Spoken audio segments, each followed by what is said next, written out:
मांगे थी कि री एग्जाम होना चाहिए और जिन साथियों के ऊपर FIR हुआ है उसको वापस लिया जाए। सोनू यादव नाम का जो एक लड़का इस पूरे मामले के कारण उसने आत्महत्या कर ली, उसके परिवार वालों को 10 लाख का मुआवजा मिले और सरकारी नौकरी मिले। पुलिस वालों की ओर से जो बर्बरतापूर्वक लाठीचार्ज किया गया उनके ऊपर कार्रवाई हो।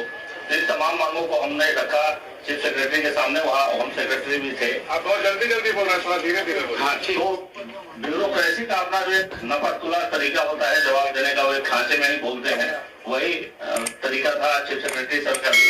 न तो उन्होंने हाँ कहा किसी भी मांग को लेकर और ना कहा। नफरतुला जवाब की देख लेंगे, जांच करवा लेते हैं, हम चाहे तो 24 घंटे में जांच करवा लेते हैं, उसके बाद जो होगा आपके हित में निर्णय लिया जाएगा। हम लोगों ने तमाम जो मांगे रखी उसमें हमने जो हमारा जो री एग्जाम का मुद्दा था उसके लिए हमने ठोस तर्क दिया कि क्या सर 18,000 लोगों का अलग से एग्जाम लिया जा रहा है। PT में जो कुल रिजल्ट होगा वो लगभग 20 से 21,000 लोगों का रिजल्ट होगा और 18,000 का एग्जाम, तो फिर ये इंजस्टिस होगा किसी ना किसी, या तो 13 दिसंबर को जो एग्जाम हुआ उनके साथ इंजस्टिस होगा या 4 जनवरी वाले के साथ इंजस्टिस होगा। इस बात के ऊपर वो चुप हो गए, इसका कोई जवाब नहीं था उनके पास शायद। और आगे आप बोलिए। देखिए, जो भी मुद्दा जांच का विषय था उसके इतर री एग्जाम कराने के लिए बस एक ही चीज काफी, एक ही लॉजिक काफी है। उसी पे मेरा फोर्स था कि एक ये लॉजिक जो 18,000 बच्चों को सेम पोस्ट के लिए सेम नोटिफिकेशन के द्वारा अलग अलग एग्जाम फेस करना पड़ेगा, ये किसी के लिए भी भारी हो सकता है, उन 18,000 के लिए भी या फिर ये 4 लाख के लिए भी।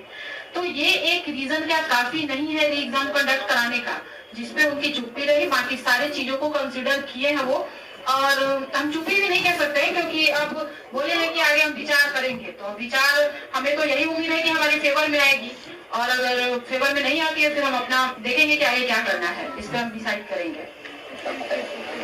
हम जब वहाँ पे गए तो हमने 5 मांगे रखी जो भैया ने बताया, और उन्होंने जब 18,000 का जो बात हो रहा है, जो 90% रिजल्ट का है, तो उससे लगा कि सहमत नहीं है। उन्होंने कहा कि इंजीनियरिंग सर्विस का एग्जाम होता है या पुलिस वाला होता है, 6 दिन एग्जाम होता है।